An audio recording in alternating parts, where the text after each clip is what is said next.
Hello, ဒီချေနီ homework homework homework ပုံစံတွေ့ပြမယ်နော်။အဲ့ဒါဒီနေ့တော့မလုပ်တော့ဘူးလို့အောင်မြင်မယ် group လည်းဖွဲ့လိုက်ပြီဆိုတော့လေဒီချေမနှက်ဖန်ကြရင်တိတ်ပြီးတော့မပြောအောင်လို့နော်။ဒီနေ့ညနားထောင်ပြမလားတော့မသိဘူးဒီချေကတော့အောက်ကနေနားထောင်လို့ပဲရေးလိုက်အောင်နော်။အဲ့တော့ဒီချေကဒီမှာ math ပြီနော်။ sorry pure math pure math ကဟုတ်မာဒီချေဖွင့်ထားတဲ့ဖိုင်ရှိဒါလေးနော်ဒီချေဆွဲပြမယ်နော်ဆွဲပြမယ်ဆိုတာကအသေးစိတ်တော့ဘလို့ကြီးမဆွဲပြဘူးပေါ့နော်ဘလို့လဲဆိုတော့ graph ကဆွဲနည်းလေးတွေကတေချာပြောထားနေတာဖြစ်နေတော့လေဘာတာကိုဆွဲရမယ်ပေါ့နော်ဆွဲတာတော့ဒါပေမဲ့ဒီချိန်ကစဉ်းစားနည်းလေးကိုပြောပြမယ်နော်အဲ့တော့ draw the graph y equal to 3 plus 2 e power minus 1/2h for 0 less than or equal to h less than or equal to 6အဲ့ဆိုရင်ကျွန်တော်ကပုံဆွဲတဲ့အခါမှာတဲ့ဒီ h က0နဲ့6ရဲ့ကြားမှာပေါ့နော်ပြောထားတဲ့အတွက်ကြောင့်ဒီတို့ရဲ့ domain ဒီပြောနေတဲ့ domain နောက်ကြရင်လိုမှာမလို့နော် domain ကဒါကိုပြောတာနော်ကိုစကျင်တဲ့စီကစလို့မရဘူးသူပြောတဲ့ domain ပေါ့ဒါလေးက domain လို့ခေါ်တယ်ဟုတ်နော် domain လို့ခေါ်တယ်အဲ့တော့ဒီ domain လေးကိုခြေတို့ကစဉ်းစားမယ်ဒီ0ကနေ6ထိဘယ်သွင်းမယ်လို့ပြောတာ domain ကအဲ့လိုပြောတာနော်ဟုတ်ပြီအဲ့တော့ကြတော့ကိုယ့်ဖတ်တာကိုဒီလိုလေး table လေးချလိုက်ပေါ့နော်ဒီချက်အပေါ်မှာချပြီနော်အမ table လေးချလိုက်အဲ့ဒီမှာ h တန်ဖိုးတွေပေးမယ်အဲ့တော့ y တန်ဖိုးက y equal to 3 plus 2 e power minus 1/2h ဆိုတော့ဒီမှာ0 1 2 3 4 5 6ပေါ့နော်အဲ့လိုလေအဲ့ဒါမှဒီရှယ်ပြောနေကြသိရမလား calculator ရိုက်တဲ့အခါမှာဒီတိုင်းကြီးမသွင်းစေချင်တာမြန်အောင်လို့အချိန်လူပြီးတော့တွက်ရမှာနောက်ပိုင်းကျရင်လေအဲ့ဒါဒီနည်းလေးကိုလည်းဒီရှယ်ပေးတဲ့ဒီနည်းလေးကိုလည်းယူပါလို့နော်ဒီ calculator ထဲမှာတခါလေးဓာတ်ရိုက်မှာသိလားဘာလို့လဲဆိုတော့မြန်ခြင်းလို့ကွာရွေချက်ကမြန်ခြင်းလို့သိလားတခုချင်းကိုသွင်းမနေတော့ဘူးနော်ဒီရှယ်ခဏလေး calculator ယူလိုက်မယ်ဒီရှယ်အဲ့လိုပဲသိဟိုတခါလေးတန်းရိုက်အောင်calculator အခုတရားကိုနားထောင်ရင်းနဲ့တခါတည်းတွေ့ရင်ကောင်းမယ်နော်တခြားတခြားဟာတွေလုံးဝလည်းစာရင်စာလုပ်တော့မယ်ဆိုရင်အခုတစ်ချက်ရဲ့ record လေးကိုလေ video record လေးကို video record lesson လေးကိုနားထောင်တော့ဟုတ်ပြီဒီချက်ရ calculator ရိုက်မယ်နော်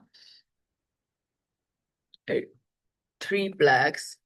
3 plus 2 exponential လေးကို shift လေးခံပြီးတော့ရိုက်လိုက်မယ်နော် exponential 2 minus ဘိုင်းလေးခံလိုက်မယ်နော် minus တခြားလေးမှန်အောင်ရိုက် 1/2 ပြီးရင်ဘေးမှာဒီချက်ကသွင်းကျင်တာတွေကိုမသွင်းဘူးနဲ့ h လို့ရိုက်မယ်နော်အားလုံးရဲ့ကိုစား h ပေါ့ alpha ကွင်းပိတ်လို့ရိုက်လိုက်အဲ့ဒါဆိုရင်3 plus 2 e power minus 1/2h လို့ဖြစ်သွားပြီအဲ့ဒါကိုမှCLC ကိုနှိပ်လိုက်ရင် h တောင်းမယ်နော်အဲ့ဒါညီမချင်းမနှိပ်နေသိလားအဲ့ဒါရောင်နှိပ်ကြတယ် CLC ကိုနှိပ် h တောင်းပြီအဲ့ဆို0 equal အဲ့ဆိုအဖြေလေးက5ပေါ့ဟုတ်ပြီနော်အဖြေလေးက5 0ထည့်ရင်5ရမယ်တဲ့အဲ့လိုပြောတာဟုတ်ပြီနော်ပြီးတော့ CLC ကိုနှိပ်8တောင်းနဲ့1 equal ရတဲ့သူတွေလည်းရနေကြပြီသိလားအဲ့မှာကို idea နဲ့ကိုဖြတ်ပေါ့ကွာ 4.2 တသမတနေရာလောက်ပဲဒီချက်ဖြတ်လိုက်မယ်နော်ပြီးတော့ CLC ကိုပဲနှိပ်8တောင်းနဲ့2ထည့် equal အဲ့ဆို3.7ဒီချက်တသမတနေရာပဲဖြတ်လိုက်တာနော်ပြီးရင် CLC ကိုနှိပ်8တောင်းနဲ့3 equal အဲ့ဆိုရင်3.4နော်3.4နောက်က CLC ကိုနှိပ်8တောင်းနဲ့4 equal အဲ့ဆိုရင်3.2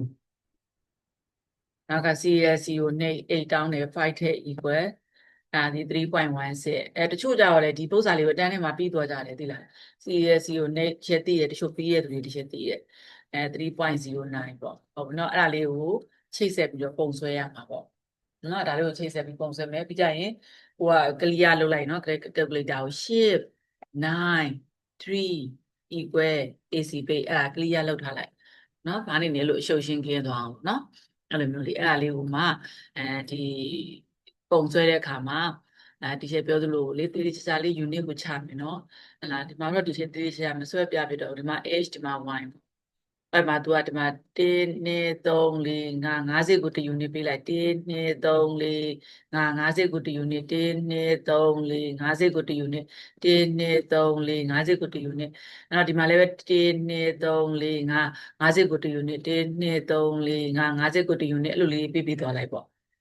နော်ပေးပြီးသွား50ကို1 unit ဆိုရင်ဒီမှာ1ပေးတယ်50ကို1 unit ဆိုရင်1ကိုတည်ပြီးတော့9နဲ့စားလိုက်နော်ကိုက50ကို1 unit ပေးတယ်ဆိုရင်1ကိုတည်ပြီးတော့9နဲ့စားလိုက်ရင်ဘယ်လောက်ထွက်လာမလဲဆိုရင်0.2ပေါ့အဲ့ဒီဒီစိမ့်စာဒီ0.2ပဲရှိတယ်လို့အောက်မိထားလိုက်နော်ဒါဒီစိမ့်စာဒီ0.2နဲ့ကိုကစဉ်းစားထားတာပေါ့အဲ့ဒါကိုတေချာအတိအကျ0.2ဟုတ်လား0.2ဆိုတော့ဒီကျတော့ကဒီမှာချမယ်ဆိုရင်5ကိုချမယ်ဆိုရင်တော့5တော့ရှင်းတယ်လေ8တန်မို့0ဆိုရင် y တန်မို့5ဆိုတာအပေါ်အထိ5ပေါ့ဟုတ်ပြီနော်အဲ့လိုပုံစံမျိုးလေးပြီးတော့မှတခါ8တန်မို့1ဆိုရင်4.2 8တန်မို့က1ဆိုရင် y တန်မို့က4.2 4.2ဆိုတာကကြတော့4နဲ့ဘာနဲ့ပေါင်းတာလဲ0.2နဲ့ပေါင်းတာဒါကြောင့်မို့4စိတ်ရဲ့4ရဲ့ပြီးရင်သိရမလား0.2ကတစ်စိတ်စာပေါ့ဟုတ်ပြီနော်0.2ကတစ်စိတ်စာအဲ့ဒါကြတော့4ဟိုမှာဒီနည်းလေးကဥပမာ4ဆိုရင်4ဟိုမှာတစ်စိတ်စာပဲကြော်ပြီးတော့မှ4.2လို့ပေးရပေါ့အဲ့လိုလို့နားလဲစိတ်ရှင်တယ်နောက်တစ်ခါကျတော့2ဆိုရင်3.7နဲ့3.7ဆိုရင်3ကိုဘာပေါင်းတာလဲ0.7ပေါင်းတာအဲ့လိုနော်ဒါဆို3စိတ်ကြော်မယ်3စိတ်ကြော်တာအောင်မှာ0.7ဆိုတဲ့အတွက်ကြောင့်မို့လို့0.2ဆိုရင်တစ်စိတ်0.2နှစ်စိတ်ဆို0.4 3စိတ်ဆိုရင်0.6အဲ့ဆို0.1အဲ့ဆို3စိတ်ခွဲလောက်ပေါ့အဲ့လိုမျိုးနော်3စိတ်ခွဲလောက်ကို0.7ပေးလိုက်ဟုတ်ပြီနော်အဲ့လိုမျိုးလေးနောက်တစ်ခါကျတော့3.4တဲ့နော်3.4အဲ့တော့3.4ဆိုရင်ကြာရင်3.7ပြီးကြမှာ तू ကအောက်ကိုနည်းနည်းလေးပြန် तू က exponential curve ကဟုတ်တယ်နော် तू ကပုံမှန်ဆိုရင် plus ဆိုရင်ဒီလိုမျိုးသွားတယ်ကွာe power 8ဆိုရင်ဒီချေလိုလေးသွားတယ် e power minus 8ဆို तू ဒီလိုမျိုးလေးပြန်ဆင်းသွားမှာ minus 8ကအဲ့လိုလေးပြန်ဆင်းသွားမှာနော်အဲ့ဒါပြီးကြမှာဒီချေပုံပြမယ်နော် mask မှာပုံရှိတယ်နော်ဟို answer key မှာပုံရှိတယ်ဟုတ်ပြီနော်အဲ့ဒါပုံစံမျိုး3.4ဒါဆိုရင်တရား unit လေးကိုပြပြတာပေါ့3.4ဆိုတာက3နဲ့ဘာနဲ့ပေါင်းတာလဲ0.4ဒါဆိုရင်3နှစ်စိတ်စာဟုတ်နော်ဒါဆိုရင်3.2တစ်စိမ့်စာကျော်3.16 3.16ဆိုရင်じゃ3.2လို့စဉ်းစားရင်စဉ်းစားလိုက်သေးလားเนาะအဲ့ဆိုလဲဒါ3.2ဆိုရင်ဒီကသူနဲ့တော့တူသွားမှာပေါ့နော်အဲ तू ကတော့နည်းနည်းလေး16ဆိုတော့じゃတော့သူ3.2နဲ့3.16ဆိုတဲ့အခါကျတော့ဒီကျတော့ကဒါတကယ်တော့2ယူလိုက်တယ်ဆိုရင်နေရာတူလေးတော့သွားကြမှာဒါပေမဲ့နေရာတူလို့တော့မဖြစ်ဘူးเนาะဒီကောင်ကလည်းပဲဒီကျတော့က3.2လို့ယူထားတာနောက်မှာတော့ဟို3ယူလို့မရလို့ပဲကတ်တော့ကက်ကလေးပဲဖြစ်မှာဒီတကူကလေ4 5က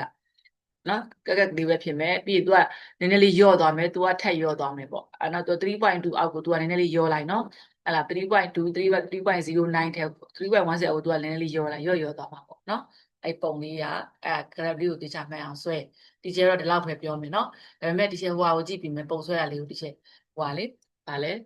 answer key မှာပုံပြီးဆွဲထားတာရှိရနော်ဒီချက်ပြချင်ဟုတ်ပြီအဲ့ဒါလေးကိုပြကြည့် math ရဲ့ answer key ကိုရရှာအောင်ခဏဟော math ပဲဆွဲလန်းနေတယ် pure math လို့ပြောမှာနေ pure math ရဲ့ answer key ဒါ math ရဲ့ answer key sorry ပါ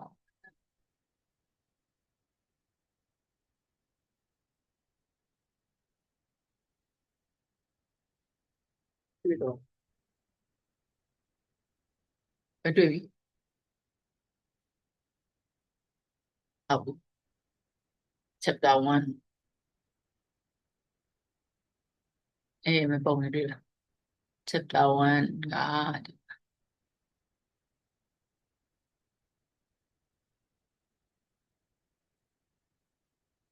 ဆယ်ရိုးက exercise ဘယ်လောက်လဲဆိုကြည့်လိုက်မယ်နော် exercise 5 exercise 5 exercise 5 number 1e ဒါလေးပုံလေးအဲ့လိုလေးဖြစ်မယ်ဒီလားနော်လူလေးအောက်ကိုဒီချက်ပြပါဘောခုနကတော့ဆင်းသွားတာဒါဆိုရင်ဒီချက်ကပြန်ပြောကြည့်ပါဦးမယ်ဒီမှာဆိုရင်သူက0ကနေ6ထိဒီလိုဆွဲလိုက်တဲ့အခါမှာအဲပုံမှန်ဆိုရင်သူက exponential curve ကလေဟိုကနေမျှောလိုက်သွားတာလေ exponential curve က h ပုံမျိုးနဲ့မျှောလိုက်သွားတာလေဒီလားနော်ပုံမှန်ဆို e power မှာ e power 8ဆိုရင်လည်းပဲဒီချက်တို့က e power 8ရဲ့ cap တွေကိုဆွဲတဲ့အခါကျတော့8ဝင်ရုံနဲ့ပဲမျှောလိုက်သွားတာ -8ဆိုဒီလိုမျိုးလေးဒါတို့ဆွဲခဲ့ကြတယ်လေသူ့ရဲ့ assign တို့က8ဝင်ရုံဒါပေမဲ့ဒီမှာကျတော့သူက exponential ကိုမှ3ပေါင်းချင်းခံထားရတဲ့အတွက်ကြောင့်မို့လို့ဘာနော်သူက3 unit မြင့်သွားတဲ့သဘောပေါ့အဲ့လို3 unit မြင့်သွားတာဒါကြောင့်မို့လို့3က assign တို့ဒါပေမဲ့ assign တို့တွေကတော့ဖြည့်စရာမလိုပါဘူးဒါပေမဲ့ဒါ3က assign တို့တွေ့လား assign တို့ကနောက်ကြရင်ပြောမှာမလို့ဒီချက်ပြောလက်စနဲ့ပြောထားလိုက်တာ assign တို့ကဆယ်တို့ဆွဲစရာမလိုဘူးပြောစရာလည်းမလိုဘူးဒါပေမဲ့သိထားအောင်လို့ဒီချက်ကပြောနေလို့မလို့နည်းနည်းလေးရှုပ်တယ်လို့ဖြစ်နေတာသိလားနော် assign တို့ကကြည့်လိုက်ဒါဆိုရင်3 ဘာလို့လဲဆိုရင် तू က3ပေါင်းချင်းခံထားရတယ်ပုံမှန် e power သူဒီမှာသူဘာနဲ့ပဲ multiple လုပ်လို့ပေါ့နော်ဘာနဲ့ပဲ multiple လုပ်လို့3အပေါင်းဒီမှာကြိုက်တဲ့ကဏ္ဍလာခဲ့လိုက် e power -1/28ဒါဆို exponential ဆို minus ဆိုဟိုဘက်လက်မှာညာဘက်လက် plus ဆိုဘယ်ဘက်လက်သိရမလား plus ဆိုဒီပုံညာဘက်ဆိုဒီပုံ exponential ဘောကအပေါင်းဆိုရင်ဟိုဘက်လက်မှာပေါ့နော်အခုလိုမျိုးဟာနဲ့စန့်ကျင်ဘက်လက်မှာပေါ့အပေါင်းဆိုနော်အနှုတ်ဆိုရင်အခုလိုမျိုးနဲ့ပါပေါ့ exponential ဘောကအနှုတ်ဆိုအဲ့ဒါအောင်မှအဲ့ exponential ကို3ပေါင်းထားရင်3ကအစိုင်တုပ်ဖြစ်ပြီးတော့5ပေါင်းထားရင်5ကအစိုင်တုပ်ဖြစ်ပြီးတော့6ပေါင်းထားရင်6ကအစိုင်တုပ်ဖြစ်မယ်အဲ့ဒါဆို exponential ရဲ့မူရင်းကကြတော့ तू ကမူရင်းက e power x ဆိုရင်လေဒါ तू ကပုံမှန်က8ကအစိုင်တုပ်3ပေါင်းလိုက်တော့3ကအစိုင်တုပ်နော် e power -8ဆိုလဲဒါမူရင်းက8ဒါပေမဲ့5ပေါင်းလိုက်တော့5ကအစိုင်တုပ်အဲ့လိုမျိုးအစိုင်တုပ်ကြောင်းကိုတော့ဒီကျအခန်းထဲမှာတော့အခုဒီကောင်တိတ်မပြောတော့ဘူးပေါ့နော် example တော့ကလည်းတော်တော်ပြောထားတာဆိုတော့လေဒီကောင်ကတော့ပုံဆွဲတက်ရင်ဒီကျလက်ခံလိုက်မဲ့သဘောဖြစ်သွားတယ်နော်ပုံဆွဲတက်ရင် okay ဆက်ပြောမယ်နော်ပြီးရခါကျတော့တဲ့ use your graph ကိုအသုံးပြုပြီးတော့တဲ့ဒါအဲ့ဒါလေးအဓိကလေးအဲ့လိုဘာလို့မို့လို့အဲ့လိုတွေရှာနေတာလဲဟဟလားဝိုင်းချစ်သူဒီလိုမေးမိနေတာလေဒါကြည့်လိုက်ပုံစံကိုတေချာဖတ်လို့ဒီချက်ပြောလိုက်တာသူက graph ကိုသုံးပြီးတော့ရှာရမှာအသေးစိတ်နော် estimate က estimate လို့ပြောရတဲ့ခန့်မှန်းခြေပဲပေါ့ significant to significant ဖြတ်ပေးရအဖြေကိုဘယ် equation ရဲ့အဖြေလဲဆိုဒီ equation ရဲ့အဖြေကိုဒါဆိုရင်ဒီ equation ဆိုတာက e power -1/2h equal to 0.5သူကဒီ equation ကကျတော့ algebra နဲ့တွက်မယ် algebra တိုင်းသွားမယ်ဆိုရင် e ရဟိုဘက်သွား-1/2h e ရဟိုဘက်သွားရင် e power exponential ကဘာဖြစ်သွားမှာလဲ ln ဖြစ်သွားမှာနော်အဲ့တော့ ln 0.5ပေါ့ဟုတ်နော် ln ဟိုဘက်သွားရင် exponential ဟိုဘက်သွားရင် ln ဒါဆိုရင်ကျတော့ x ကိုလိုချင်တယ်ဆိုရင်အဲ့ဒီ ln 0.5ကြီးကိုဘာနဲ့စားမှာလဲဆိုရင် -1/2နဲ့စားလိုက်မှာတဲ့အဲ့ဒါဒါကြီးကို calculator ရိုက်လိုက်တယ်ဆိုရင်တကယ်တမ်းကျ h တန်ဖိုးကရှိပြီးသားပေါ့ရပြီးသားပေါ့ရပြီးပေါ့ပြောမှဒါ algebra နဲ့ရှာတာပေါ့နော်အဲ့ဆိုဒီ equation လေးကို algebra နဲ့မရှာဘဲနဲ့ graph ကိုသုံးပါလို့ပြောတဲ့အတွက်ကြောင့်မို့လို့ဒီ equation လေးကိုပေးထားတဲ့မူရင်း graph နဲ့ချိတ်ရမှာလို့ပဲနားလည်လိုက်ဒီ equation လေးကိုပေးထားတဲ့မူရင်း graph နဲ့လှမ်းပြီးတော့ချိတ်ရမှာဘာလို့လှမ်းချိတ်တာလဲလို့မေးရင်ဒီ equation လေးကိုခြေတို့ကဒီခုနကမူရင်း graph စီကိုသွားဆွဲရမှာမူရင်း graph စီကိုသွားဆွဲတယ်ဆိုရင်ဒါကြီးကိုခြေတို့က h တန်ဖိုးတွေပေးပြီးတော့ဟလာဒီလိုမျိုးကြီးဒီလိုပုံစံမျိုးပေါ့နော်ဒါကြီးကဒီလိုပုံစံမျိုး h တန်ဖိုးပေး y တန်ဖိုးရဆိုတဲ့ပုံစံမျိုးနဲ့ဒီလို table ချပြီးတော့ဒါကြီးကိုဆွဲလို့မရဘူးကွာသိလားဒါကြီးကိုဆွဲလို့မရဘူးဘာလို့ဆွဲလို့မရရလဲလို့ထပ်ပြီးတယ်ဆိုရင်ဒီကောင်ကဒီ graph နဲ့ချိန်ရမှာမလို့တင့်တော်တဲ့ဒီ equation နဲ့တင့်တော်တဲ့ဒီ graph နဲ့ချိန်ရမယ်နော်တင့်တော်တဲ့ line တစ်ခုကိုဒီလိုဘာသာဖန်ဒီလိုဘာသာပါပေါ့စဉ်းစားရမှာပေါ့နော်အဲ့ဒါဒီ equation နဲ့ပေါ်က graph နဲ့ကိုညှိပြီးတော့ equation တစ်ချောင်းထုတ်အဲ့ထုတ်လို့ရတဲ့ဟာကြီးကို graph မှာသွားဆွဲပြီးတော့မှအဲ့နှစ်ခုရဲ့ intersection ကိုအဖြေအဖြစ်ထုတ်မှာလို့နားလည်မယ်နော်အဲ့ဒီနှစ်ခုရဲ့ intersection ကိုအဖြေအဖြစ်ထုတ်မှာလို့နားလည်မယ်နော်ဟုတ်ပြီအဲ့တော့ဒီကျနောက်ဆုံးနှစ်ချုပ်ပြောမယ်ဆိုရင်ဒီ equation လေးကို algebra နဲ့တွက်ရင်တော့အဖြေရပြီပေါ့ဒါပေမဲ့သူတို့က algebra နဲ့မတွက်စေချင်ဘူးဘာနဲ့တွက်စေချင်တာလဲဆိုရင် graph ကိုသုံးပြီးတော့ပဲတွက်စေချင်တာဒါကြောင့်မို့လို့ဒီကျတို့ကိုပေးထားတဲ့ဒီ equation လေးကို table ကြီးချပြီးတော့တွက်เสียမလိုဘူးအပေါ်က graph နဲ့ချိန်မယ်ပေါ့เนาะအဲ့ဒါလေးကိုတချို့အတန်းထဲမှာနားလည်နေတဲ့သူကတော့နားလည်နေပြီနားမလည်တဲ့သူတွေရှိနေတာကိုသိလို့ဒီရှယ်ကအခု record ပို့တာเนาะဟုတ်ပြီအဲ့ခါကျတော့ချိန်မယ်เนาะဒါဆိုရင်အများနဲ့မှတ်ထားမယ်ဒီလိုမျိုးလေး graph ကိုသုံးပြီးတော့အဖြေရှာပါလို့ပြောပြီးတော့ equation တစ်ချောင်းကိုပေးထားရင်ဒီ equation ကိုအပေါ်က graph နဲ့ချိန်မယ်လို့နားလည်ကွာဘယ်လိုချိန်မှာလဲဆို e power ရေးလိုက်ပြီးတော့ဒီရှယ် -1/2h equal to 0.5ဟုတ်ပြီကဲချိတ်ဖို့အတွက်ဆိုရင်ဒီမှာဒီကျတို့ကဒီ e power -1/2h ကို2နဲ့မြောက်ပြီး3ပေါင်းရင် y လို့ရေးလို့ရတယ်ပေါ့အဲ့ y ပါအောင်ဆွဲဆောင်မှာကွာပြောရမယ်ဆိုရင်ဒီမှာအခုဒီချက်ရေးတဲ့ equation မှာ y ပါအောင်ဆွဲဆောင်မှာ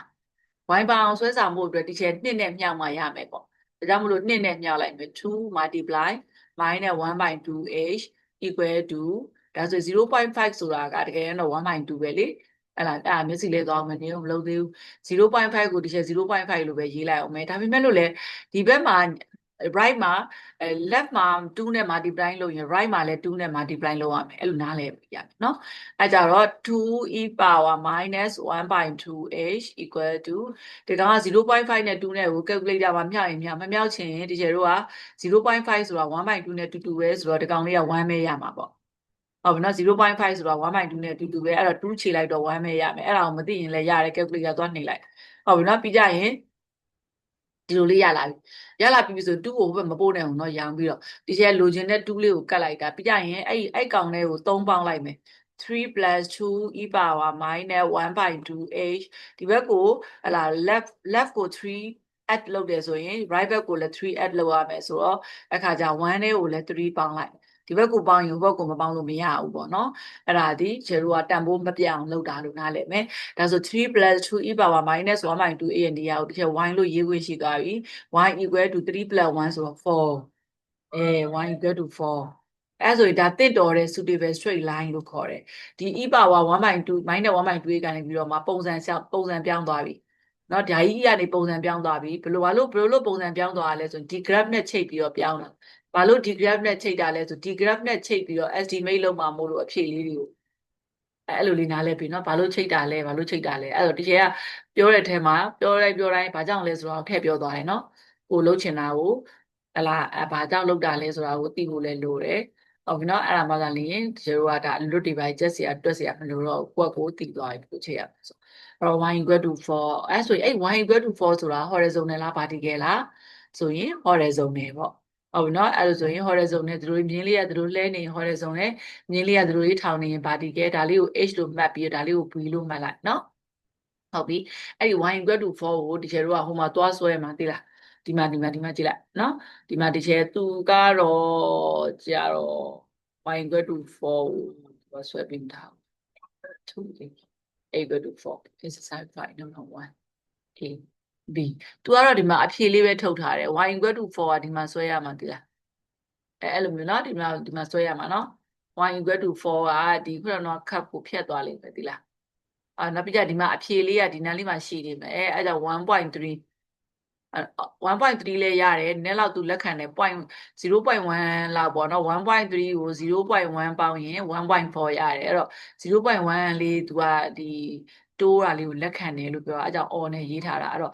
တချို့တွေကနည်းလေးခပ်ပြည့်အသွားလာပေါ့ခပ်ပြည့်အကွေးအကောက်အချိုင်ပေါ့ဟုတ်ပြီနော်ကပ်ပြည့်အကွေးအကောက်အချိုင်ကလေးပေါ်မူတည်ပြီးတော့သူကနည်းနည်းလေး height သွားတာမျိုးတွေလည်းရှိတတ်တာဆိုတော့ဒါကြောင့်မို့လို့ဒီချက်ကစမှုဆိုတာလေးကိုပြောတာစမှုဖြစ်မှသာရင်အဖြေနမ်းမှာကတ်မှာပေါ့နော်အဲကြောင့်မို့လို့ပြေလေးဆွဲရမှာဒါ height တဲ့နေရာ height ခြုံတဲ့နေရာခြုံမဟုတ်ပြေလေးဆွဲရမှာအဲ့ဒါကိုစမှုလို့ပြောတာပေါ့နော်ဒါဆိုရင်ဒီဟာလေးကဒီလို y equal to 4ကိုတော့ဆွဲပြီးနော်ဒါသူမဆွဲပေမဲ့တချို့တို့ဆွဲမှာဒါလေးဒီဘာကိုကိုစားပြုရလဲဆို y equal to 4 y equal to 4ကိုဆွဲတိုင်းနဲ့ပြိုင်နေအဲ့ဒီခုနကတော့ cap နဲ့တချို့တို့ဆွဲတဲ့ y equal to 4နဲ့စုံတဲ့နေရာလေးမှာဒီကျတို့က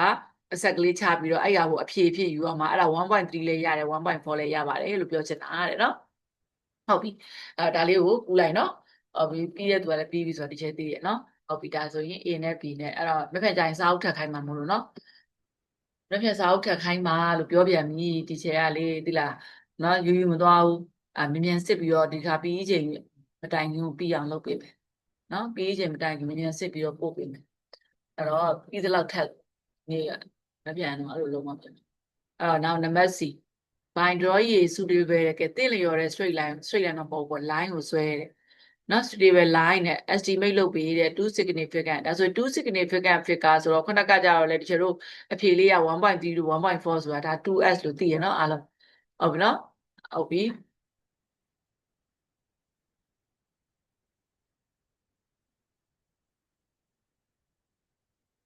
ဆိုရင် h equal to minus 2 ln h minus 2/2 ဆိုတဲ့ဒီ equation လေးကို solution ရှာပေးရမယ်ရှာတဲ့အခါမှာဒီကျတော့ဒါကြီးရလဲအဲ့လိုပဲသိလားမလား algebra နဲ့ရှင်းတယ်ဆိုအိတ်တန်ကိုရမှာပဲဒါပေမဲ့ဘာနဲ့ရှင်းပြရမှာလဲဆိုရင်သူကတင့်တော်တဲ့ line ကိုဆွဲတယ်ပြီးရင်2 significant ဖြတ်တဲ့နော်တင့်တော်တဲ့ line ကိုဆွဲမှာဆိုတော့တင့်တော်တဲ့ line ကိုဆွဲဖို့အတွက်ပေးထားတဲ့ equation ကိုဒီမူရင်း original graph နဲ့ချိန်ရမယ်လို့နားလည်ပြီနော်အဲ့လိုချိန်ဖို့အတွက်ဆိုကျတော့ exponential ပါမှရမှာဒါကြောင့်မို့လို့ exponential ပါအောင်လုပ်ဖို့အတွက်ဆိုရင်ပထမဦးဆုံး -2 လေးကိုဒီဘက်ကိုပို့လိုက်မယ်အဲ့တော့ h ကိုတီးပြီးတော့ဒီမှာ -2 က ln နဲ့ multiply လုပ်ထားတာမလို့ဒီဘက်ကိုပို့ရင်စားမှာဟုတ်ပြီနော်အဲ့ကြတော့ဒါလေးတွေကတော့နားလည်သင်ပြီပေါ့နော်ဘာလို့လဲဆိုတော့ဒါပါလာတဲ့နာတွေကိုပါလာတဲ့သူတွေကじゃတိတ်ပြောစရာမလိုဘူးပေါ့နော်သူ့အတန်းလိုက်နော်သူ့ရဲ့အတန်းအလိုက်ပါလာတဲ့အခြေခံလေးတွေကိုပါလာတဲ့သူကတော့တိတ်ပြောစရာမလိုဘူးပေါ့နော်အဲ့တော့မပါလာတဲ့သူတွေရှိမှဆိုလို့ပြောနေတာเนาะဒီချက်ဘိုင်းနဲ့တူတော့သွားစားဒါလေးအားလုံးက ဒါကြီးအလုံးကအရင်တုန်းကအတန်းနေတုန်းကသင်ငယ်ပြီးသားနော်အခုတစ်ချက်ရွှေ့လိုက်မှနားမလည်ဘူးဘာညာနဲ့ပြောစရာအကြောင်းမရှိဘူးဘာလို့လဲဆိုတော့ဒါတွေအလုံးကကိုယ်တိုင်လုပ်ရမယ်ဟာကိုယ်တိုင်သိရမယ်ဟာနားလည်ဘူးနားမလည်ဘူးအရေးကြီးတယ်အဲ့လိုမျိုးသူ့ရဲ့ concept ကလေးကိုပဲတစ်ချက်နားလည်အောင်ရှင်းပြရပြီနော်ဒီ calculation ကကိုယ်တိုင်လုပ်ရမှာဒီ calculation ကြီးကိုတစ်ချက်ရှင်းသွားပြီမဲ့လို့လဲနားမရဘူး calculation မရတဲ့သူကနားမလည်ဘူးနော်အဲ့လိုပုံစံဖြစ်မှာပဲ concept ကတော့နားလည်အောင်တစ်ချက်ရှင်းမယ် calculation ကတော့ကိုအပိုင်းပဲဒါတော့မှဒါတစ်ချက်ပြောပေးနေတာတော့တော်တော်လေးကို calculation ပိုင်းနော် minus 2ကဒီမှာ multiply လုပ်လို့ဒီမှာသွားပြီး division စားမယ်ပြီးရင်ဘာပဲကြံမှာလဲဆို ln h minus 2 by 2ကြံမယ်ဟုတ်ပြီအဲ့ဒီ ln ကဒီဘက်သွားရင် exponential ဖြစ်မယ်ဒါကြောင့်မို့ဒါကြီးကိုအပေါ်ကိုတင်ရေးမှာအဲ့ဒါလေးမျက်စိလဲသွားမယ်ဒါတကယ်တော့ခုနပြောသလိုအဲ့ဒါလေးကိုသိတဲ့သူကတော့မျက်စိမလဲဘူးဘာဖြစ်သွားပါလဲဆိုပြီးကြောင်းတောင်းလေးဖြစ်နေမှာအဲ့ကြောင်းတောင်းဖြစ်တဲ့သူတွေကကြတော့ဘာလဲဆိုရှေ့ရဟာတွေကိုမပိုင်ခဲ့တာလည်းပါမှာနော်ရှေ့မှာရှိတဲ့ algebra ကိုမပိုင်ခဲ့တဲ့သူကအဲ့လိုဖြစ်မှာပဲနော်အဲ့တော့ပိုင်ခဲ့တဲ့သူကတော့ပိုင်ခဲ့တဲ့အလျောက်တိတ်ပြီးတော့အခက်အခဲမရှိဘူးเนาะတီချာပြောတဲ့ဒီနောက်မှာဘယ်လိုလေးတွေးသွားမယ်ဆိုတာလေးကိုမှတ်နိုင်ရသွားပြီပေါ့နော်ဒါပေမဲ့ဒီ calculation ဘိုင်းကိုမပိုင်တဲ့သူဆိုရင်ကတော့ဒီ video ကိုတီချာကြည့်เนาะအဲ့တော့ဒီမှာတော့တီချာရှင်းပြမယ်အတန်းထဲမှာတော့အဲ့လောက်ဒီမလုံးပေးနိုင်ဘူးဒီမှာသွားတယ်အဲ့ဒါဒီမှာစားလိုက်တယ်နော်နောက်တစ်ခါကျတော့ ln ဟိုဘက်သွားတယ် exponential ဖြစ်တယ်ဟုတ်ပြီနော် ln ဟိုဘက်သွားလိုက်တယ် exponential ဖြစ်တယ်ဟုတ်ပြီကဲဒါပြီးရင်တီချာတို့တွေကမလုပ်မလဲဆိုတော့ဒီ e power -2 ကဆို2နဲ့မြောက်ရအောင်ပါနော် तू ကလေ तू ဘာလိုအပ်တယ်လဲဆိုတော့တော်တော်ကြည့်ရဒီ graph ကဟာကိုဒီမှာလာချိတ်တာပဲဘာမှမဟုတ်ဘူးဒီ graph ကိုတစ်ချက်ကြည့်လိုက်ဒီမှာလိုအပ်တာတွေဖြည့်လိုက် graph ကိုတစ်ချက်ကြည့်လိုက်လိုအပ်တာတွေဖြည့်လိုက်ဒီ graph original ပေါ့ original equation ကိုပြောအောင်ဒီ original equation ကိုတစ်ချက်ကြည့်လိုက်ဒီမှာလာဖြည့်လိုက် original equation ကိုကြည့်လိုက်ဒီမှာလာဖြည့်လိုက်အဲ့ original equation အဲ့တော့2နဲ့မြောက်တာပါတော့2နဲ့မြောက် e power -h by 2 e power -h by 2အဲ့တော့ဒီဘက်ကိုမြောက်သလိုဟိုဘက်ကိုလည်းမြောက်ဟိုဘက်ကိုမြောက်ရင်ကြတော့ဒီလိုလေးမြောက်တယ်လို့ခံစားလိုက်အဲ့ဆိုရင်ဒီမှာတူကျေသွားတယ်ဆိုရင်ဒီမှာဘာပဲကြံပါလဲဆို h - 2 a ဟုတ်ပြီเนาะအဲ့တော့ဒီလိုလေးရေးလိုက်တယ်ဆိုရင်ဘာဖြစ်သွားလဲဆိုပြီးဖြစ်နေတဲ့သူတွေတချို့ရှိတယ်เนาะဒါကြောင့်ဒီချက်ဖြည်းဖြည်းလေးတွက်ပြနေတာဟုတ်လားเนาะအဲ့ဆိုရင်နှစ်ဖက်လုံးကို2နဲ့မြောက်တဲ့အနေအထားတစ်ခုကိုဟုတ်လားเนาะအဲ့ဆိုရင်အဲ့ဒါလေးကတော့ဒါလောက်တဲ့နေရမယ်ပေါ့နော်သိနေရမျက်စိမလဲသင်ဘူးပေါ့နော်မျက်စိမလဲသင်ဘူးနားမလဲဘူးလို့မပြောသင်ဘူးပေါ့ဒါလေးကကိုယ်တိုင်သိနေရမယ်ဟာလေနော် e power -h by 2 equal to h minus 2 equal ဒါလေးကနားလဲစရာမလိုဘူးအရင်တော့ကတည်းကသိထားမယ့်အချက်တွေပေါ့နော်အရင်တော့ကတည်းကသိတဲ့သူကကြတော့ဒါကိုသိပြီးတော့အရေးမလုပ်တော့နော်အဲကြတော့ဒီမှာ2ကဟွက်သွားတယ် h minus 2အဲ့ဒါပြီးတော့ခါကြတော့ဒီမှာ2ဘာလို့လဲ3ပေါင်းဖို့လိုတယ်ဒါကြောင့်ဒီဘက်ကိုလည်း3ပေါင်းမယ်ဟိုဘက်ကိုလည်း3ပေါင်းမယ်အဲဒါလိုအပ်တာတော့ကြည့်ရနော်တဲ့နေလား3ပေါင်းဖို့လိုတယ်ဒါကြောင့်မို့လို့ဒီဘက်ကိုလည်း3ပေါင်းသလိုဟိုဘက်ကိုလည်း3ပေါင်းမယ်လို့နားလည်လိုက်နော်အဲဆိုဒီဘက်ကို3ပေါင်းလိုက်ရင် y ဖြစ်သွားမယ် y equal to ဒီမှာဆိုရင် h plus 1ပဲကျန်မှာပေါ့ y equal to h plus 1တွေ့လားဟုတ်ပြီနော်အဲ့ဒါလေးကိုကူလိုက်ပါအဲ့တော့ကြတော့ဒီမှာတစ်ဆင့်ချင်းဒီချက်ကတွက်ပြသွားတယ်ဒီနေရာမှာလုံးဝဟလာမကြော်ဘူးအစစ်မကြော်ဘူးဒီချက်တွက်သွားတာလေးဟုတ်ပြီနော်အစစ်မကြော်ဘူးတစ်ဖက်လုံးကို2နဲ့မြှလိုက်တယ်ဒါဆိုဒါ multiply 2ပေါ့နော်ဒါနှစ်ဖက်လုံးကို3ပေါက်လိုက်တယ်ဒါ at3 ပေါ့နော်အပေါ် multiply 2အောက်က at3 ဒါဆိုရင်ဒီဟာလေးဒီမူရင်း original ကြီးရောက်သွားပြီ original လို့ရေးခွင့်ရှိသွားပြီပေါ့နော်ဒါဘိုင်းလို့မှတ်နေအောင်ပဲဟုတ်ပြီဒါဆိုရင် y equal to 8 plus 1က suitable straight line ပဲဒါကြီးက suitable straight line ပဲဒီချာနားထောင်ဒါကြီးကသင့်လျော်တဲ့ straight line ဘယ်လိုသင့်လျော်တာလဲပေးထားတဲ့ graph နဲ့ချိတ်ဖို့သင့်လျော်တဲ့ straight line ပေါ့နော်ပေးထားတဲ့ graph နဲ့ချိတ်ဖို့သင့်လျော်တဲ့ straight line ပေါ့နော်အဲ့ဒါကိုဒါလေးကိုခဏလောက် break ပြီးတော့ကူးလိုက်ကြပေါ့နော်အဲ့တော့ဒီချက်ကတော့ဆက်သွားမယ်နော်ဟုတ်ကဲ့ဆိုတော့ဒီ y equal to 8 plus 1ကခဏတော့ကတော့ဒီချက်တော့ y equal to 4ဆိုတော့ပြဿနာမရှိဘူးသိလား y equal to 4ကြီးကိုကြတော့ဒါကို y equal to 4ကိုဘာဖြစ်လို့ table မချတာလဲလို့ဒီချက်ကိုမေးသေးတယ်ဒီမှာတရားဒါပေမဲ့ table ချစရာမှမလိုဘဲနဲ့ဒါကြီးကဘာလို့ဆို y equal to 4ဆိုတာကြီးကဒီချက်တို့သိနေတာ horizontal line လေဟဲ့လားနော် HOI70 horizontal line လေအဲ့ဒါတိကိုသိနေရမယ်ဒါကြီးကို table ချပြီးဆွဲတဲ့သူကတော့အဲ့ဒါလုံးဝရှေ့ရဟာတွေမပိုင်ခဲ့လို့ပဲနော်အဲ့တော့ဟိုကောင်ကိုလည်း table ချတယ်ဒီကောင်ကိုလည်း table ချမယ်ဆိုတာမျိုးကြီးကိုအဲ့လိုအသေးမှတ်လို့မရဘူးဟုတ်လား table ချသိရင်ချမယ် table မချသိရင်မချဘူးသင်ချမှာအဲ့လိုမျိုးဟုတ်နော် graph ဆွဲတဲ့အခါမှာကျတို့က y equal to 8ဆိုရင်လည်း table ချစရာမလိုဘူးဒါမျိုးဆိုလည်းဒါကြုံလို့ပြောရတယ်ကြည့်လိုက်တော့ y equal to 8ဆိုတာ origin ကိုဖောက်ထွက်တာနော်ဒါဆိုရင်လည်းအသေးစိတ်တွေဒီချက်ပြောနေစရာမလိုတော့ဘူးရင်တော့ကလေးသိရလူတွေကလေဒါတွေအားလုံးက secondary မှာသင်ခဲ့ပြီးသားတွေ နော် y တန်ဖိုးနဲ့ 8 တန်ဖိုးနဲ့ညီတဲ့ line တော့ပြီးရင် 8 equal to 4တို့ y equal to 4တို့ဒါတွေက vertical ဒါတွေက horizontal ဆိုတော့အရင်ကြီးပြောနေစရာမလိုတော့ဘူးတကယ်ကြ secondary မှာသင်ပြီးသားတွေပေါ့နော်ဟုတ်ပြီအဲ့တော့ခုနကတော့ y equal to 4ဟာဘာဖြစ်လို့ table နဲ့မဆွဲရလဲလို့မေးတဲ့သူရှိတယ်လို့နော်အတန်းထဲမှာအဲ့ဒါသူ့ကိုကြတော့ table နဲ့ဆွဲပြီးတော့ကြတော့သူ့ကိုကြတော့ table နဲ့မဆွဲဘူးလို့ပြောတာမျိုးလေးရှိနေလို့ဒီချက်ကပြန်ရှင်းပြတာပါနော်ဟုတ်ပြီအဲ့ကြတော့ရတယ်ကိစ္စမရှိဘူးအခုလောလောဆယ်ပြောင်းပြီးတော့မှတ်လိုက်တော့နော်ဘာမှဖြစ်ဟိုတုန်းကမသိခဲ့လဲထားလိုက် y equal to 4ဆိုတာကြီးကဒါက horizontal မို့လို့ table ချစရာမလိုဘူးဒါမျိုးဆိုရင်ကြတော့ဒီချက်တက်မဆွဲတတ်ဘူးအဲ့လိုပဲပြောလိုက်တော့မယ်တက်မဆွဲတတ်ဘူးဒါကြောင့် table ချဖို့ချနော်ဒါ table ချမယ်ဆိုရင် 8 ဘေး y ရဆိုတာဒါသိရမှာလုံးဝအုံတော့မသုံးမနဲ့တွက်တယ်လို့ဒီချက်ပြောဘူးရယ်နော်ဒါဆို h တန်မိုးတွေပေး y တန်မိုးတွေရ h တန်မိုးတွေကိုပေး y တန်မိုးတွေရချိတ်ဆက်ဒီလိုအုံနောက်သုံးပြီးတော့တွက်မယ်ဆိုရင်ကြရင်ဘယ်လိုတွက်တယ်လဲဆိုရင် h0 ပေး y ရ y0 ပေး 8 ရနဲ့တွက်မှာဒါကြတော့တကယ်လို့ဒါဒီပြောတော့လေဖြစ်လိုက်ပြီနော် y equal to h plus 1နော်ဟုတ်လားခုနကတော့မှတ်ထားပါတယ် y equal to h plus 1ဒါနော်ဒီချက် y equal to h plus 1ရတာဟုတ်ဒီချက်ခုနကတော့ဟာ y equal to h plus 1 y equal to h plus 1ကိုဒီချက်ကပုံဆွဲရမှာပေါ့နော်ဟုတ်ပုံစံဖို့အတွက်ဆိုရင်တကယ်လို့အုံနောက်ကလေးကိုသုံးပြီးတော့တွက်မယ်ဆိုရင်1 8က0ဖြစ်တဲ့အချိန်မှာ y ဘယ်လောက်ရလဲဆိုတော့ရှာလိုက်1ဒါဆိုရင်သူ့ရဲ့ coordinate က0.1ဟုတ်ပါနော်နောက်တစ်ခါကျတော့1 a0 ပေး y ရ y0 ပေးလိုက်မယ် y ကို0ပေးလိုက်မယ်ဆိုရင် h plus 1ကဘာနဲ့ညီမှာလဲဆို0နဲ့ညီမယ်ဒါဆိုဒီချေတို့ရဲ့ h ကဘာနဲ့ညီသွားမလဲ -1 နဲ့ညီမယ်ဟုတ်ပြီနော်ဒါဆိုရင်သူ့ရဲ့ coordinate က -1,0 ဆို0.1နဲ့ -1,0 ကိုချိန်လိုက်ရင်ရပြီပေါ့ဒါပြီးပြီဒါဆိုရင် table ကြီးမဆွဲတော့ဘူးနော်ဒါဆိုရင် table ကြီးမဆွဲတော့ဘူး table ဆွဲပြီးတွက်ချင်တဲ့သူလည်းတွက်ရတယ်ဒီလားဒါဆိုရင်ခြေတို့တွေကဥပမာ -2 ကနေစမယ်ဆို -2 -1 0 1 2ပေါ့ဟုတ်ပြီနော်အဲ့ဒါဒီမှာလှုပ်ဟုတ်လားဒီမှာအမှတ်ရအဲ့အမှတ်တွေချိန်လဲရတယ်ဒီနှစ်ခုကို2 point ရှိရင်ရပြီကွာတခါတလေဒီမျိုးလေးရှာပြီးတော့ထွက်လာတာတစ်ပိုင်းနဲ့ဆိုရင်တော့ဒါလေးကိုအကူခေါ်ပေါ့ကူပေါ့ဒီဟာနဲ့ရှာလို့ဒါနဲ့မရှာဘူးမဟုတ်ဘူးနှစ်မျိုးလုံးပေါင်းဆက်ပြီးရှာတဲ့သူလည်းရတာပဲဒါနဲ့ဒီ2 point နဲ့ဒီကျတို့တိတ်မစွတ်တတ်ဘူးလို့ခံစားရရင်ဒီ table လဲချလိုက်အကုန်လုံးကြိုက်တယ်လို့သာဆိုရပုံဖြစ်ဖို့ပဲအရေးကြီးတယ်အဲ့လိုပြောချင်တာနော်ပုံဖြစ်ဖို့ပဲအရေးကြီးတယ်အဲကြတော့0.1နဲ့ -1,0 နဲ့သွားပြီးတော့ဆွဲလိုက်ပေါ့8တန်မိုး0ဟလာအဲ့0 1နဲ့8တန်မိုးက0 y တန်မိုးက1အဲ့တော့8တန်မိုးက0 y တန်မိုးက1ဆိုတော့ဒီနေရာလေး8တန်မိုးက -1 y တန်မိုးက0ဆိုတော့ကြတော့ဒီနေရာလေးပေါ့8တန်မိုးက -1 လားဟုတ်လား8တန်မိုးက -1 y တန်မိုးက0 8တန်မိုးက0 y တန်မိုးက1ပါကွာ8တန်မိုးက0 y တန်မိုးက1ဆိုတော့ဒီနေရာလေး8တန်မိုးက0 y တန်မိုးက1ဆိုတော့ဒီနေရာလေး8တန်မိုးက - ဆိုဒီနေရာလေးအဲ့ဒီဟာလေးပဲရှိသေးတယ်အဲ့လိုတော့ပြစ်မထားခင်နဲ့ပေါ့လူကြီးတော့အတက်တိုင်းကြီးတော့ဆွဲပေါ်ကွာဟုတ်လားအဲ့သူက4မှာတွေ့တယ်လို့ပြောတယ်ဗျနော်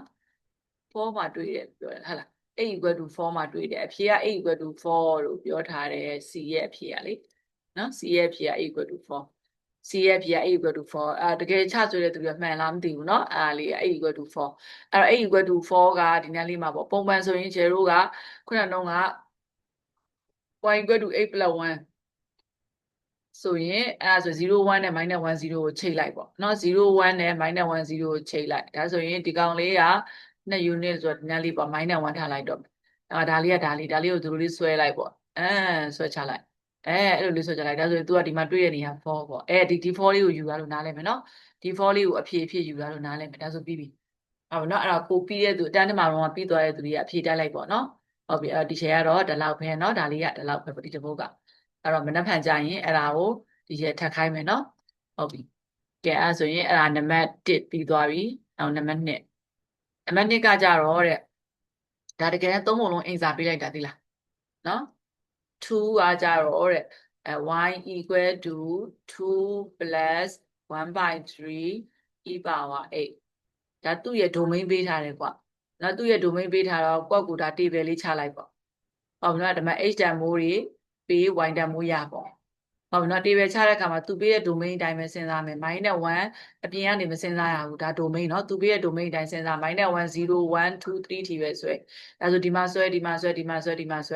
ရင် exponential ကိုဒီချက်ပြောသလိုရိုက်လိုက်ပေါ့ calculator ထဲမှာ2 plus 1/3 e power 8လို့ရိုက်လိုက်ဟုတ်ပြီနော်အဲ့ဒါဆိုရင်ဒီချက်တို့ ဟိုပါပေါ့ဒီ CLC ကိုနှိပ်လိုက်ရင်တောင်းသမျှလေးပေးလိုက်ပေါ့ပေးပြီးတော့ဒီမှာပုံလေးကိုချိန်လိုက်တယ်အဲ့တော့ exponential ကအပေါင်းမို့လို့ဒီလိုတော့သွားမယ်ဒါပေမဲ့2မြင့်သွားတဲ့အတွက်ကြောင့်မို့လို့သူ့ရဲ့ asymptote က2ဖြစ်မယ်2ဖြစ်မယ်ဟိုဘာ2လဲဆို y equal to 2ဖြစ်မယ်လို့ပြောမှာနော်ဘာ2ဆို a equal to မဟုတ်ဘူး y equal to 2ဖြစ်မယ် y equal to 2နဲ့သူကမျှောလိုက်သွားမယ်ကြည့်လိုက်ဒီမှာကြည့်လိုက်နံပါတ် 2a ကိုကြည့်လိုက်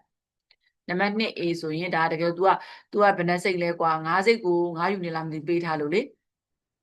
2လေးကအောက်ကိုကြာနေရပေါ့နော်အဲ့လို तू က9စိတ်ကိုဒါ तू က9ယူနေတာသူ့ idea ကိုယ့် idea နဲ့ကိုဆွဲလိုက်ပေါ့ဟုတ်နော်အဲ့ဆို9စိတ်ကို1 2 3 4 5 9စိတ်ကို9ယူနေပေါ့အဲ့ဆို9ယူနေဆိုတော့ကြတော့ဒါတစ်စိတ်ကို1ယူနေပဲလေ9ကိုဒီ9နဲ့စားတစ်စိတ်ကို1ယူနေတစ်စိတ်ကို1ယူနေဆိုတော့ဒီကျတော့2ယူနေဆိုတော့2ယူနေမှာ2ယူနေက2ယူနေနဲ့မျောလိုက်သွားမှာပေါ့ y equal to 2နဲ့မျောလိုက်သွားမယ် cap လေးပေါ့ဒီ cap လေးနဲ့2လားကိုသွားကြည့်မယ်အဲ့တော့ကြတော့ဒီ answer key ကမရှိဘူးဆိုရင်ဒီချက်စီကိုပြောလိုက် answer key မရှိဘူးဆိုရင် group ထဲမှာဒီချက်ပို့ပေးမယ်နော် answer key group ထဲကိုခုပို့လိုက်ပါမယ်ဒီချက်နော် answer key စာအုပ်ကိုပို့လိုက် answer တားတို့စာအုပ်ရဲ့နောက်ကျောမှာလည်းရှိတယ်နော်တားတို့သမီးတို့စာအုပ်ရဲ့နောက်ကျောမှာလည်းရှိတယ်လို့ထင်တာပဲဒီချက်ပါတဲ့စာအုပ်ကပါတယ်တကယ်လို့မပါဘူးဆိုရင်ဒီချက်စီကိုပြောနော်ဟုတ်ပြီကဲအဲ့ဆိုအဲ့ဒါပြီးပြီဆိုရင်ဒီချက် estimate တွက်ပေးမယ်နော် estimate ပုံဆွဲပြီးထားလိုက်တော့မယ်နော်ပုံဆွဲပြီးရင်သူကဒီ equation နဲ့သက်ဆိုင်တဲ့ solution ပေါ့2 significant ဖြတ်ပေးရမယ်ထုံးစံအတိုင်းပဲ use your grad to estimate ဆိုတော့ဒီ teacher တို့ကိုပေးထားတဲ့ equation ကိုချရေးလိုက် e power 8ဒီ12ပေါ့ e power 8ဒီ12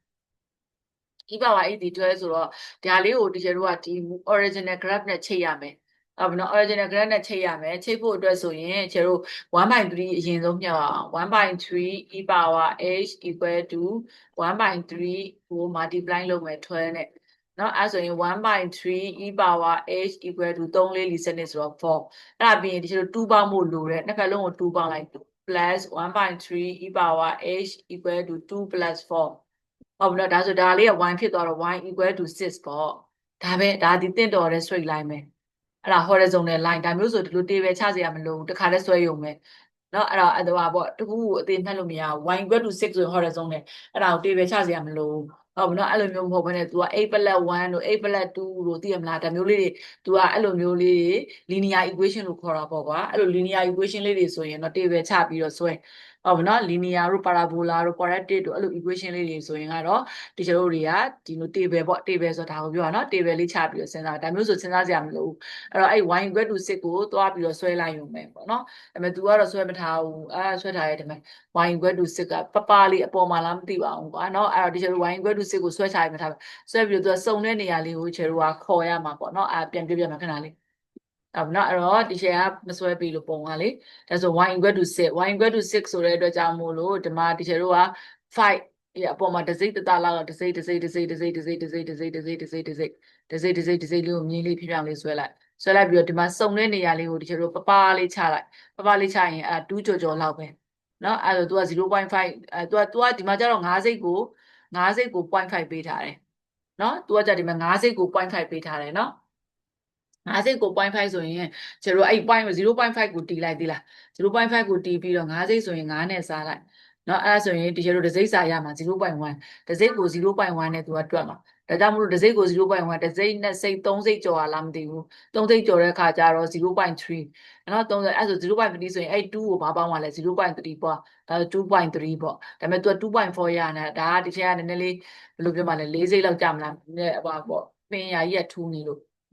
နော်ပင်ရာကြီးကထုံနေလို့ခဏလေးနော်အဲဆိုရင် y equal to 4ကိုလည်းဖြပြောင်းလေးဆွဲလိုက်ပေါ့နော်ဖြပြောင်းလေးဆွဲပြီးတော့ तू ကတိုက်တဲ့နေရာ 2.4 နဲ့ 2.5 လက်ခံတယ်လို့ပြောတယ်ဟုတ်ပြီနော်အဲ့တော့ကြတော့ answer key ပို့လိုက်မယ်နော်ဒီချက်ခဏနေဟုတ်ပြီ okay ပြီးပြီဆိုရင်ဒီမှာပြီးသွားပြီပြီးတော့နံပါတ် C ကိုဒီချက်ချိတ်ပေးမယ်နော်ဟုတ်ပြီဒါလေးကိုကူလိုက်ကြပေါ့အတန်းထဲမှာမတင်တော့ဘူးမလို့ဗီဒီယိုဖိုင်ကြည့်လိုက်တော့နော်အတန်းထဲမှာမပြောတော့ဘူးဟုတ်ပြီဆိုရင်45မိနစ်ပဲရတာမို့မြင်မြန်ပြောနေတာပြောရဖြစ်ရည်လားဒါလေးတွက်ပြီးပြီဆိုရင်တော့ဒီချိန်ဒါကို break လိုက်မယ်နော်ဘာလို့ဆိုတော့3တွက်လိုက်ရင်45မိနစ်ကျော်သွားမှာဆိုလို့အဲ့တော့h equal to ဒါလည်းအဲ့လိုပဲတစ်တော်ပဲ line ကိုဆွဲနော်ဒါမေးထားတဲ့ past paper မှာမေးတဲ့မေးခွန်းပုံစံပဲသိလား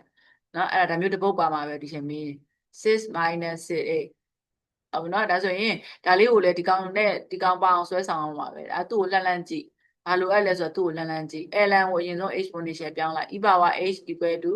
6 minus 0 ဟုတ်နော်အဲ့ပြီးတော့ 1/3 မြောက်လိုက် 1/3 e power h equal to 1/3 မြောက်တဲ့အခါမှာဒီတစ်ကြောလုံးကိုမြောက်မှာသိလား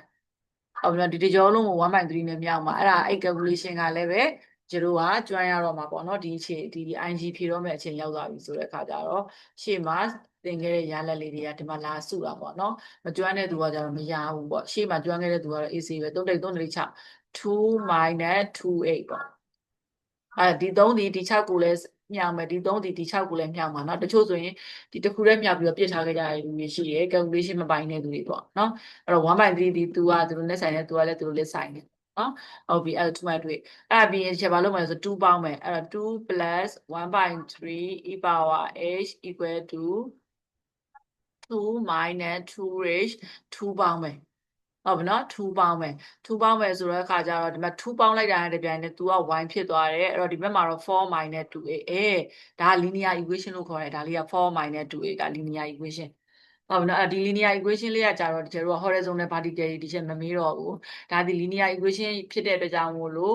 ကျတော့ဒီလို8ပေး y ရနဲ့ပေါ့သိရမလား8တန်မိုးပေး y တန်မိုးရ8တန်မိုးတွေကိုလည်းဒီ domain ပဲသွင်းရင်သွင်းလိုက်ပေါ့ -1 0 1 2 3ပဲသူပေးတဲ့ domain ပဲသွင်းလိုက်ဒီမှာအဖြေလေးတွေရလာမှာပေါ့အဲ့ဒီအဖြေလေးတွေကိုချိတ်ဆက်မြင်းကအဖြောင့်ထွက်မှာ8 power 1ဆိုမြင်းဖြောင့်ထွက်မှာလို့ပြောပြီးသားဟုတ်နော် h ရဲ့ power 1ဆိုမြင်းကအဖြောင့်ထွက်မှာအဲ့ဒါကပေးရနဲ့ဆွဲလို့ရတယ် h ရဲ့ power တစ်ခုခုရှိလာပြီဆိုအဲ့ဒါမြင်းကွေးပြီအဲ့ဒါဆိုပေးရနဲ့ဆွဲလို့မရဘူးအဲ့လိုမျိုးချောချောမွေ့မွေ့လေးပေါ့နော်ဆွဲရမယ်ပေါ့နော်အဲ့လိုမြင်းအကွေးလေးဆွဲရမယ်ဟုတ်ပြီ h ရဲ့ power 1ဆိုရင် linear ဆိုမြင်းပြောင်းထွက်မယ်ဟုတ်ပြီနော်အဲ့ဒါကိုဒီလိုမျိုးလေးရှာရင်ရှာဒါမှမဟုတ်ရင်တီရှယ်ပြောနေကြအတိုင်းဟလာ point နှစ်ခုလေးပဲရှာမယ်ဆိုအဲ့ point နှစ်ခုကိုရှာတဲ့ point နှစ်ခုကိုပဲဆက်ပြီးတော့တူတူလေးပြင်မထားနဲ့အရှည်ကြီးဆွဲလို့ရတယ်ကိုရှာတဲ့ point နှစ်ခုကိုအရှည်ကြီးချိတ်လို့ရတယ်လို့ပြောချင်တာနော်ဒါဆိုရင်80ပေးမယ် y ရမယ်ပေါ့80ဖြစ်တဲ့အခါမှာ y ဘယ်လောက်ရလဲလို့ကြည့်လိုက်တော့4ရတယ်ဒါဆို1 point ရပြီ0.4နောက်က y 0ဖြစ်တဲ့အချိန်မှာ8ဘယ်လောက်ရလဲကြည့်လိုက်တော့ကြတော့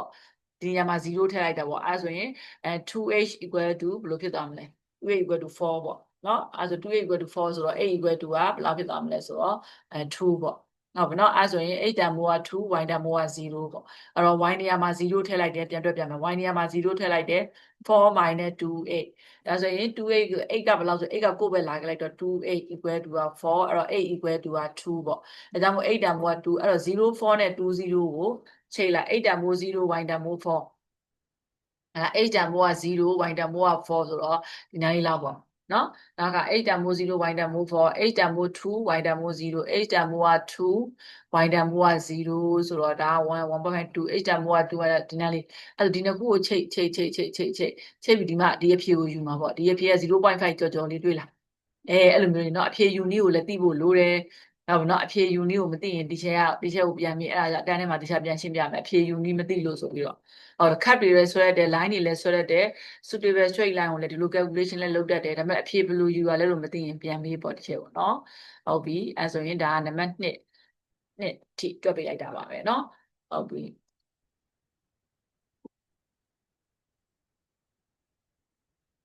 ဟုတ်ပြီနံပါတ်3မှာတစ်ခါလေးပြောရတော့မကြံသေးတယ်နံပါတ်3 complete the table ဆိုတော့ထုံးစံတိုင်း complete လုပ်ပေါ့နော်ဒါကြီးကိုကြတော့ calculator ရိုက်တဲ့အခါမှာ y equal to 5 sin 2 8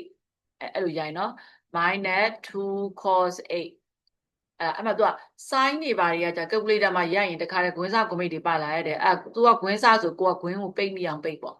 ဟုတ်ပြီနော်calculator ရိုက်တာကိုကြတော့တကယ်လို့မနှက်ပြန်မှာမသိရင်အသေးစိတ်ပြန်ရှင်းမယ်ဒါလေးကိုလေ5 sin 2 8 minus 2 cos 8ကလေ calculator ရိုက်တာကတော့အတန်းထဲမှာပြန်ရှင်းပေးမယ်အဲ့တော့အခုကတော့ဒီချေတို့ကဒီတိုင်းလေးရိုက်ပြီးတော့မှ CLC ကိုနှိပ်လို့8တောင်းရင်0ပေး50ပေး30ပေး